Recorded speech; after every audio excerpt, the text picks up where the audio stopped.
Yes, welcome into Running It Straight, folks, here on your Tuesday evening at the brand new time of 6 p.m. It is great to be back with you for the 2026 NRL season. Sammy alongside Jello for the next hour and a half, just for this week, Jello, and then we'll go back to an hour moving forward. Talking rugby league all throughout 2026. Right at teamless naming, which is fantastic. We can go through that very, very shortly. And the Warriors team named for round number one up against the Sydney Roosters this Friday night at Go Media Stadium. We will have live commentary of that here on Sport Nation. And we started with a bang on Sunday in Vegas. Jello, we are well and truly back. The season is underway. How does it feel, my good man? We are back. It feels very good to be back. Back live. It's an hour and a half tonight. I thought we might push it to 2 hours next week. Go the other way. We might go the other way. We'll see. TBC. We'll see how we go. But no, it's good to be back, mate. Vegas was awesome. Great round there. And I'm just looking at these team lists. Like you said, the website's a bit slow. Everybody's on it. The world is jumping on there to see who their team has picked this week. And we're going to unpack it. And we're going to have a chat to somebody. The phone lines are heating up. They are absolutely heating up. 8833, you can text us any time. Hopefully, you've got the change of time and you are joining us this evening. We will catch up with Richie Agar, assistant coach of the Warriors, very, very shortly. Talk about the team they've named to take on the Roosters on Friday night. We'll go through a bunch of other teams named for the weekend. Jello, and really it's just preview time for the next hour and a half. So we'll look at the Warriors, of course, their season ahead, what they are lining up and looking like over the course of the 27 weeks, as well as all the other teams. And we'll finish it all off just before 7:30 with a big ladder prediction, 1 through 17, Jello. That's going to be a lot of fun. Now, Richie Agar, before he joins us, we will get to the Warriors team to take on the Roosters this Friday night at 8 p.m. It has been officially named, folks. You're getting it hot off the press, starting at the number one position. Charles Klukstad, the fullback. Dallin Watene-Zelezniak and Roger Tuivasa-Sheck on the two wings. Ali Leatoa and Adam Pompey in the centres. Chanel Harris-Tavita, Tanner Boyd in the halves. James Fisher-Harris and Jackson Ford, the starting front rowers. Wade Egan, the number 9. Kurt Capewell, Jacob Laban, the second rowers. Aaron Clark, the number 13 on the interchange. Sam Healy, Dimitri Vaimunga, Leka Halasima, Tanner Stowers-Smith, and of course, we have to add the extra two, Tain Tuopiki and Morgan Gannon. That is what you'd sort of quote-unquote call the run-on side. Jello for this Friday night against the Roosters, and joining us on the line straight away to kick off the show is Warriors assistant coach Richie Agar. Richie, welcome in. Thanks, boys. How are you doing? Doing very well. All the better for the first team naming of the year. The excitement has been building over the last few weeks with trial matches and the NRL getting underway proper on Sunday. I guess for you and the coaching staff, how sort of exciting is it for you guys to put out your first, what do we call it now, 19 of the 2026 season? Yeah, it always is. Everybody sort of wants to get to the start line for round one, and I guess the anticipation around naming that first lineup. I think obviously as a club we'd love to be picking from our absolute strongest top 30 if you like, with still some high quality names not available to us this week, but nonetheless I think we've got a side ready and more than capable of going out there and doing the job. Well, it's the exact same side that went down to Penrith in that prelim last game of last season. What is different? The names are the same. What is different? What are the improvements that have happened between then and now? I'm not sure it is the same side, Jello, to tell you the truth. I think Leka played centre that night. I don't think Jakey Lagerben were available, so many apologies to to my high-level analytics. I am sorry to say that to you. But look, I mean, obviously we're fit and fresh. Everybody's had, pretty much a good season. We've not rushed anybody for this game at all. There's nobody carrying any knocks or niggles. Everybody's good to go. We've obviously focused on a couple of areas, mate, that we feel we need to advance our game and improve in. Both in attack and defence, and certainly around the last tackle plays of the game. And I think sort of from the weekend's game, Jello, that probably nobody hits the ground running in round one with a game that'll probably win them the grand final. There's some rough edges around everybody's game, but I think there's certain parts of the game that you want to do well. You know, you want to complete and you certainly want to get on the back of a good kicking game and contest some kicks as well as obviously starting with a solid defensive display. Well, I certainly haven't hit the ground running with my 1 minute study of the team list. I feel bad. I feel really bad. Hey, no, you call it. You got to call it out said. round one, Richie. Otherwise, the expectation, Jello moving forward. That's it, mate. Honest feedback. We need honest feedback. You got to realise, Jello. You got to realise, mate. With you, it could be a trick question. Hey, mate. We heard Webby today. He was talking about the impact DCE is going to have in the combination of Sam Walker, Tedesco. What about in the forwards for the Roosters? Who was the danger man for them? Well, I look at the starting pack. I think what the start pack do is bring a lot of physicality and line speed. You know, and the Hewat is edging his way up into what you consider really a world-class forward. Lindsay Collins is already there, and Angus Crichton has been one of the form players in the comp for a couple of seasons now. So there's a lot of physical power and that's the way they like to start the game. And I think we've found when we've played the Roosters at home, the last couple of years, that's sort of the way they've gone against us, route one and try and create some physical dominance in the middle of the park. And they've obviously got two very talented halfbacks. It's a new combination, but Daly Cherry-Evans is a guy that with so much football behind him and so much big time experience, it's highly unlikely to faze him, and he'll be smart enough to to know his role and work out his own space in that combination with Sam Walker. Yeah, it's a heck of a team to come up against a round one, Richie. I guess the strength for you and Webby and the coaching staff over the last couple of years has just been the consistency of selection.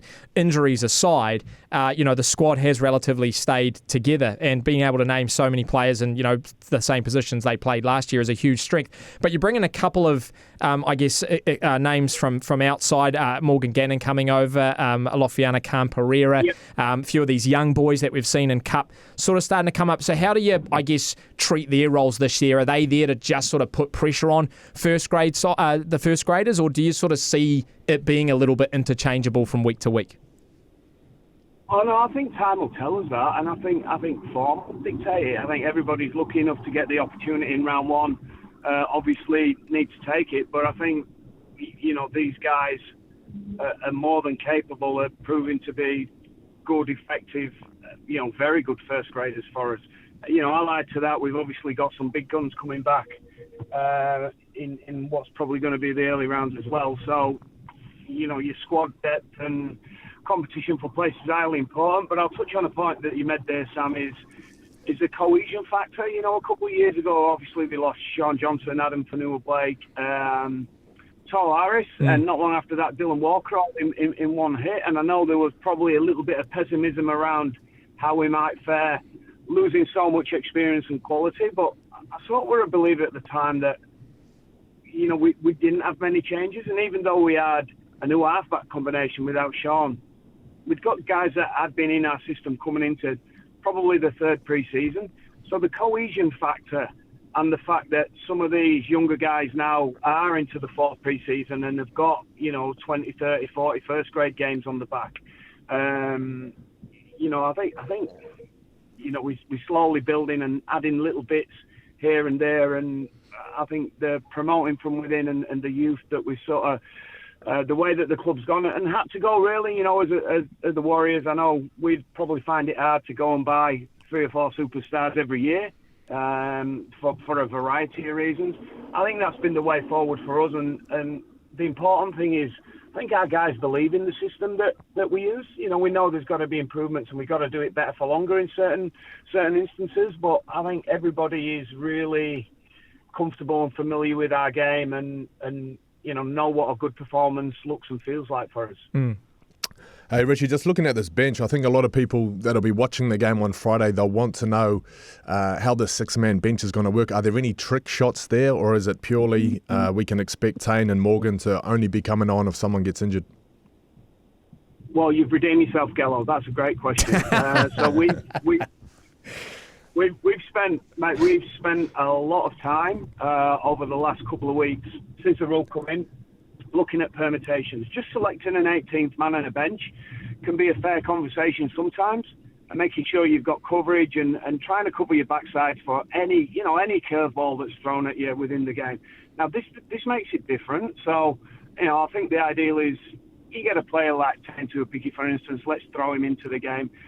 The amount of factors that you've got to consider, for instance, does an injury come early or does it come in the 40th minute when you've activated 3 players? Is the HIA, is he likely to pass his HIA in 15 minutes time, or do we expect that he's not going to pass it? So the factors involved in that, the flexibility that the bench needs to give you, and I am going to say, boys, some of these decisions, that they will be just on the run. They'll be the feel of the game, how we're travelling, what's the momentum like, what's necessary, do we need to go and win this game? So it does bring up a lot of added intrigue and thought, and some of the decisions are absolutely going to be on the fly.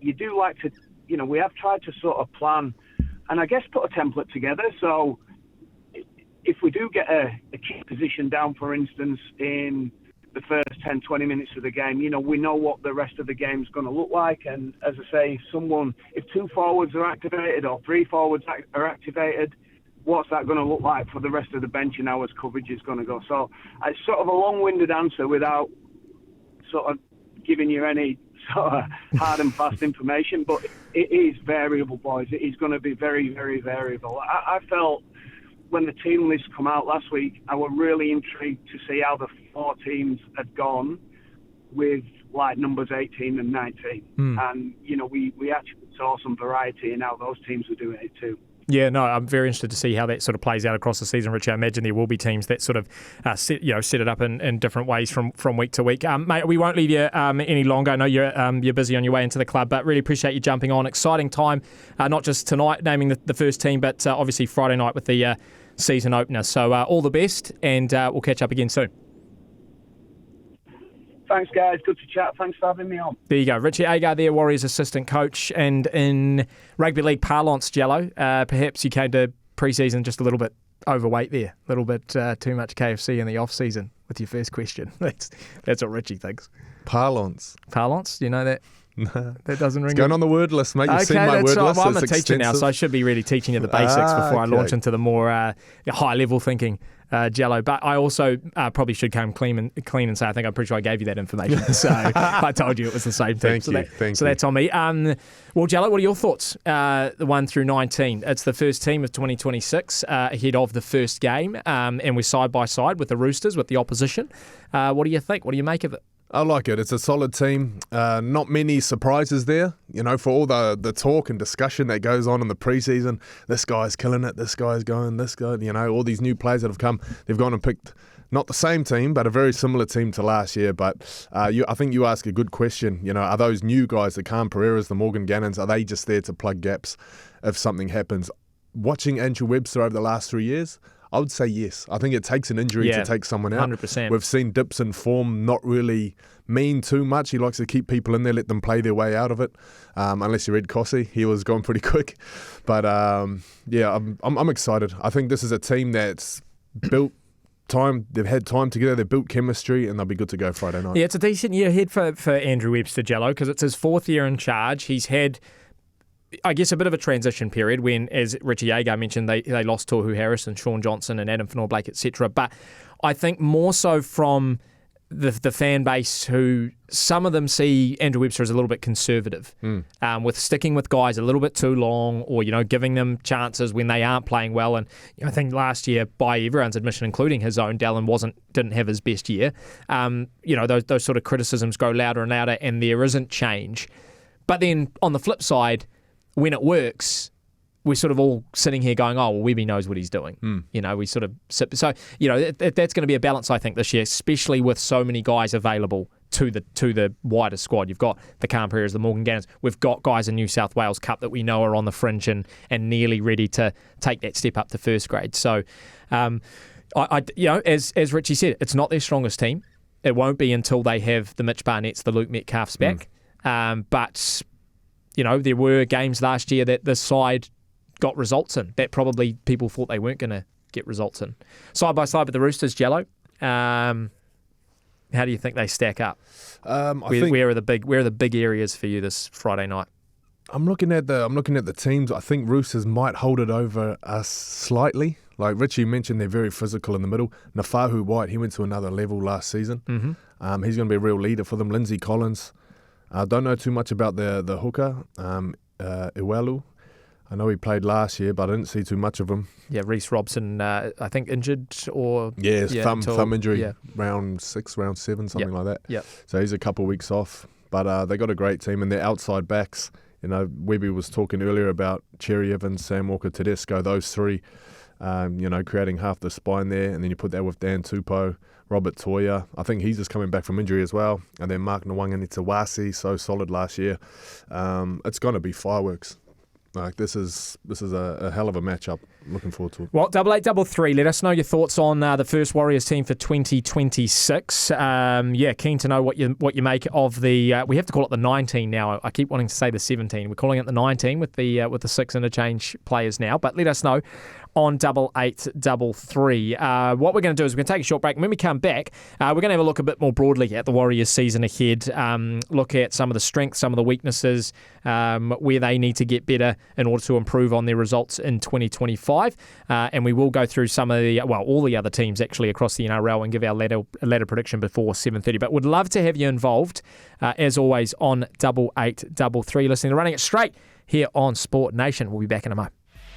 Welcome back into Running It Straight here on Sport Nation. Talking rugby league up until 7:30 tonight. A big 1.5 hour special to kick off our 2026 season coverage. A reminder as well, all Warriors home games live here on Sport Nation with myself, Aishan Jello. Very much looking forward to that. And that kicks off on Friday night with the season opener against the Roosters. If you did miss the Warriors team name to play the Roosters, that came out just 20 minutes ago. I'll run through it quickly for you again. Nickel Kluxter starts at fullback with Watini Zelezniak and Tuivasa Sheck on the wings, Ali Leatoa and Adam Pompey in the centres, Chanel Harris-Tavita and Tanner Boyd in the halves, James Fisher-Harris, Jackson Ford, the two starting front rowers, Wade Egan, number 9, Kurt Capewell, Jacob Laban in the second row with Aaron Clark, the number 13, Sam Healy, Dimitri Vaimunga, Leka Halasima, Tanner Stower-Smith, Tain Tuaupiki and Morgan Gannon. The extended interchange. A reminder, there will be 6 on the interchange this year. However, teams can only use 4 throughout the game. So you won't see anything different from a usage point of view there, Jello. But in terms of who they can use, that is it just allows them to, I guess, have more cover for things like HIAs, etc. But that is the team that the Warriors will run out on Friday night. Right. Let's have a look at the Warriors ahead for 2026, Jello, more broadly. And we're going to do this with each team, but we'll spend a bit more time on the Warriors as the season fast approaches. So 2025, a 6th place finish for them. They ended up on the NRL ladder with 14 wins and 10 losses. Of course, they started 8-2 before losing Luke Metcalf and then Mitch Barnett not far behind. And you'll remember that Luke Metcalf led the Dally M's for, I think it was until round 17. He had accumulated that many amount of points. That I could be wrong there, but he was leading the Dally M for a very long time until that injury hit. The interesting one for me, Jello, the attack last year for the Warriors, they scored just the 6th most points in the entire competition. So, do your math here. There were 11 or 12 teams above them in terms of attack, even though they finished in 6th place. Their defence was good. It wasn't the best in the competition, but it was worthy of being inside the top 8. But I think that attack is an area that I think many feel the Warriors do need to improve on this year. They've had a couple of losses. Bunty Afoa going to the West Tigers, Freddie Lussick going to Penrith, Tom Ale also going to Penrith, Ed Cossey went to Souths, Moala Graham Tofa to Souths as well, and Kalani going to the Penrith Panthers. But we mentioned before, they've picked up Morgan Gannon, they've picked up Lofiana Khan-Pereira, they've picked up Jai Lanane from the Newcastle Knights. Injuries to Mitch Barnett, Luke Metcalf, Tamati Martin is out until round 10, Rocco Berry, and a shoulder injury is TBC. Jello, when you're looking at that and the breakdown of last year, moving through to the off-season, what's coming ahead for the Warriors, where do you sort of assess them as they head into round 1 on Friday night? I think you factor in those losses. I think they lose a lot of depth. that New South Wales Cup team, you could see the quality of the depth that they had. There's two names that you left off the list there. Paddy Moy, he's also at the Panthers alongside Toby Crosby. Yes. Both those guys were quite exciting, and Toby Crosby, very much a project player. Yes. We'll see what he can do. He got bumped into Penrith's top 30 not long after arriving there. He did. Big raps on that man. So. Big raps on that man. So we'll see how that one plays out. But I look at this team, I look at the strength of the Warriors. I think they are physically intimidating. They have a big forward pack. They're aggressive. Mm-hmm. They're outside backs. If you throw in the likes of Leatawa, they're big, they're fast, they're strong. You got Roger who does his thing. You got Dallin who does his thing. Last season, one of the key features for them was their yardage carries, and that's what it's been since Webby's been there. They do play quite, some might say boring sometimes. One off the ruck, run hard, get to the kick, get down there and D up. But it works. And when you've got guys like Metcalf in there, or guys that can break a game open like your Taines, then there's a little bit of X factor there. I just feel like without those guys, these opening rounds, they could be holding on a little bit.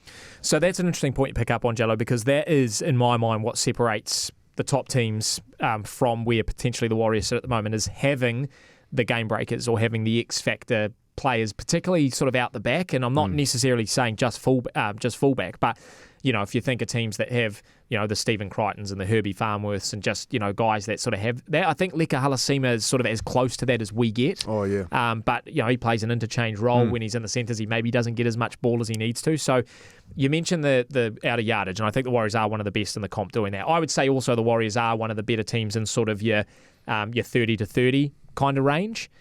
But it is that final 30, Jello, that last year we're left wanting for points. And I think people want to see a little bit more spark, but a little bit more creativity. Where does it come from pre-Metcalf? And when Metcalf comes back, how do they encourage that with players like you mentioned, Chance Nickel-Cluxter, who aren't sort of as dynamic as your Reece Walshers, etc.? Well, I think our outside backs have the strike, but those halves, and the good halves especially, they have a balance when they know when to play boring. That creates the structure, but then they know when to turn it on and when to have a go. That's the thing that Luke got really good at after Sean left, is he'd turn it on when he had his opportunity. I think one of the biggest weaknesses for the Warriors this year is going to be unsettled halves pairings. I think if Chanel can step up, I think he's a player that really has to step up this year. If he can step up and nail down the 6th jersey, that fixes half the problem. Because then, you've only really got to ask the question of who comes in to play 7. And at the moment, from what I've seen from Tanner Boyd and sometimes Tamaiti when he's in there, we are missing that catalyst that can unlock all those outside backs. And unless we're in, really good field territory, and we're putting kicks over the top, that seemed to be like our best chance at scoring last year without Luke there. So I think the halves pairings will be our biggest downfall. If we can find a fix, if one of those guys can step up and do a job, that's what we need. The hardest thing for me, Jello, is not so much the team that is on paper now for Friday against the Roosters in light of the injuries. It's what happens if it goes a little bit deeper. For example, what if Chanel or Tanner were to go down? Do we then trust the next best to, be able to carry us through? What is, a reasonable opening 10 rounds or 9 rounds before the bye? You've got the Roosters and Raiders at home to start, but then you've got the Knights, who looked pretty strong in Vegas, and they wait on Fletcher Sharp and the results of his injury. The Tigers, who, I think will be a little bit better this year. They've got the Sharks and the Storm back-to-back before going Titans, Dolphins, Eels, and then the bye. So, there's some hard games, there's some easier games in there. But I just do wonder if that injury, not crisis, but goes sort of one step ahead, where we're left at that point. And I do think, a lot of people love Taine Tuopiki. Great that they re-signed him. They want to see him somewhere in there. There were suggestions, Chance goes into centre, Taine goes to fullback. Are you happy with who's available that 19, or would you like to see a tweak, or do you just need to wait and see? I'd like to see Taine in there somewhere. Even if it's on the right wing, like he featured there last year during that run when they won so many games and put themselves in that top 4. Where you put him now, I'm not too sure. He can play in the halves. I don't think that's a place they want to put him, but I'd love to see him in that 6th jersey or 7 jersey perhaps, alongside either a Chanel or someone else. Mm-hmm.